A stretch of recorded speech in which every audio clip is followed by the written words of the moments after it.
ശ്രീ അനിൽകുമാർ, ഇപ്പോൾ ചതുഷ്കോണ മത്സരം എന്നാണ് നിലമ്പൂർ പോരാട്ടത്തെ എല്ലാവരും വിശേഷിപ്പിക്കുന്നത്. LDF ഇതിനെ ഒരു ചതുഷ്കോണ മത്സരമായിട്ടാണോ കാണുന്നത്, അതോ UDF-ഉമായിട്ടുള്ള നേരിട്ടുള്ള മത്സരമായിട്ടാണോ? ഒന്ന്, നിലമ്പൂർ മണ്ഡലം ഇടതുപക്ഷ ജനാധിപത്യത്തിലേക്ക് നല്ല അടിത്തറയുള്ള മണ്ഡലമാണ്.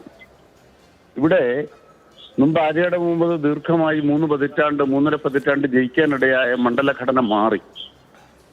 UDF-ന് നല്ല സ്വാധീനമുള്ള 2 പഞ്ചായത്തുകൾ തൊട്ടടുത്ത മണ്ഡലത്തിലേക്ക് മാറിയതോടുകൂടി ഈ മണ്ഡലത്തിൽ ഇടതുപക്ഷവും വലതുപക്ഷവും തമ്മിലുള്ള വളരെ നേർത്ത ഒരു വ്യത്യാസം മാത്രമാണ് ഉണ്ടായിരുന്നത്.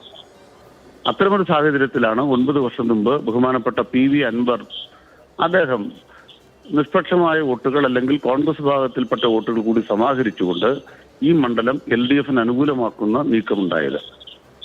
അതിനുശേഷം 9 കൊല്ലം കൊണ്ട് ഈ നാട്ടിലുണ്ടായ വെളിച്ചം, ഈ നാട്ടിലുണ്ടായ മാറ്റം, ഇവിടെ ഉണ്ടായ വികസനം, ഇടതുപക്ഷം എന്താണ് എന്ന് ഈ നാട്ടിലെ ആളുകളെ ബോധ്യപ്പെടുത്തി.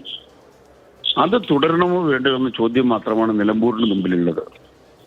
ഇരുട്ട് നിറഞ്ഞ ആര്യാട് മുഹമ്മദിന്റെ ഒരു കാലം, അത് വൈദ്യുതി മന്ത്രിയായിരുന്ന കാലത്തെ ഇരുട്ട് നിറഞ്ഞ കാലം മാത്രമല്ല, പവർ കട്ട് മന്ത്രിയായിരുന്ന അദ്ദേഹത്തിന്റെ കാലം മാത്രമല്ല, തീരെ വികസനമില്ലാതിരുന്ന, ഉദാഹരണമായിട്ട് നിലമ്പൂര് അദ്ദേഹത്തിന്റെ വീടിരിക്കുന്ന ചന്തക്കുന്നിലെ നേർത്ത റോഡ്, അത് പിന്നീട് പഴയ ബസ് സ്റ്റാൻഡ് ഭാഗത്ത് നിലമ്പൂർ നഗരത്തെ തന്നെ വികസിപ്പിച്ചത് LDF ആണ്. ഇന്നത്തെ LDF ആണ് 9 കൊല്ലം. UDF നിലമ്പൂരിൽ തോറ്റത് കൊണ്ടാണ് പുതിയ നിലമ്പൂർ ഉയർന്നു വന്നത്. ഈ ആത്മവിശ്വാസം ഇവിടുത്തെ ആളുകൾക്കുണ്ട്.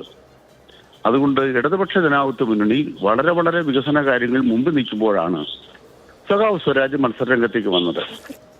അത് ഈ മണ്ഡലത്തിൽ ഗുണകരമായ മാറ്റം ഉണ്ടാക്കി എന്ന് തന്നെയാണ് ഞങ്ങളിപ്പോൾ. തീർച്ചയായിട്ടും സ്വരാജ് വ്യക്തിപ്രഭാവമുള്ള സ്ഥാനാർത്ഥിയാണ്, സംശയമില്ല. പക്ഷെ ഒരു പ്രശ്നം ഉണ്ടാവുക അനിൽകുമാർ, ഇതിപ്പോ നിയമസഭാ തെരഞ്ഞെടുപ്പിന് മുമ്പുള്ള സെമി ഫൈനലാണല്ലോ. അപ്പോൾ വോട്ടർമാർ ഇത് സർക്കാരിന്റെ പ്രകടനത്തിന് അവർക്ക് മാർക്കിടാനുള്ള ഒരു അവസരമാക്കി ഉപയോഗിക്കും. അപ്പോൾ ആര്യാടൻ ഷൗക്കത്തോ സ്വരാജോ എന്നുള്ള ചോയ്സിനേക്കാൾ ഇത് പിണറായി വിജയൻ വേഴ്സസ് ഒപ്പോസിഷൻ എന്നുള്ള നിലയിലേക്ക് വരുമ്പോൾ ഈ പറയുന്ന ന്യൂമറിക്കൽ അഡ്വാൻറ്റേജ് അവിടെ തന്നെ ഉണ്ടാവുമോ? അല്ല, ഈ പ്രതിപക്ഷത്ത് 9 കൊല്ലം ഇരുന്നിട്ടും കേരളത്തിലെ ഏറ്റവും വലിയ അഹങ്കാരമുള്ള ഒരാളെയാണ് പ്രതിപക്ഷ നേതാവാക്കിയെന്നല്ലേ അൻവർ പറഞ്ഞുകൊണ്ടിരിക്കുന്നത്. ഇടതുപക്ഷ ജനാധിപത്യത്തിലേക്ക് എന്ത് കാര്യത്തിനാണ് തലകുനിക്കാനുള്ളത്? 1600 വെച്ച് പെൻഷൻ കൊടുക്കുന്നത് കൈക്കൂലിയാണെന്ന് പറയുന്ന ഒരു നേതാവല്ലേ KC വേണുഗോപാൽ.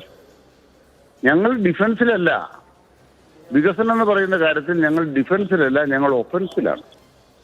ഇനി ഈ നാട്ടിൽ എന്നാ ചെയ്യാൻ ബാക്കിയുള്ളത്? ഞങ്ങൾ ഒരു ഗ്രാമത്തിൽ ചെന്നാൽ, അവിടെ വാർഡിൽ ചെന്നാൽ നാട്ടുകാരോട് ചോദിക്കുന്നത് ഇവിടെ ഇനി എന്ത് ചെയ്യാൻ ബാക്കിയുണ്ട്, ബാക്കിയുള്ളത് ഞങ്ങൾ ചെയ്തു തരാം. ഇതുവരെ എന്തെല്ലാം ഇവിടെ ചെയ്തു? നിങ്ങളുടെ സ്കൂൾ എത്ര നന്നാകാൻ ബാക്കി? ഇല്ല.